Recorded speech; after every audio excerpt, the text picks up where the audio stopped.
është një formë madhështore, ngushëlluese për çdo besimtar që dëgjon këtë.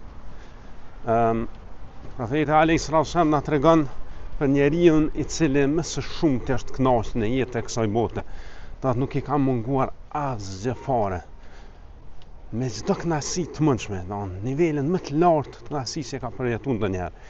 Këtë person, Allah i madhëshëm, vetëm një çast vetëm e fut në zjarrin e xhehenemit dhe pastaj e nxjerr dhe pastaj e pyet, i thot, a e kënaqur ndonjëherë?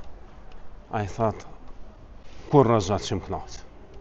Pa në anën tjetër, Allah i madhëshëm e sjell personin që ka vujt më së shumti me gjitha format e vujtjes psikike, fizike, shpirtërore, dhe vetëm një çast e fut në xhenet dhe nxjerr dhe i thot, a ke vuajtur ndonjëherë?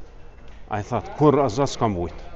Prandaj le të jetë kjo një inspirim për çdo njeri prej nesh që ta shikojmë ku është lumturia e vërtet. Kjo botë është e përkatshme.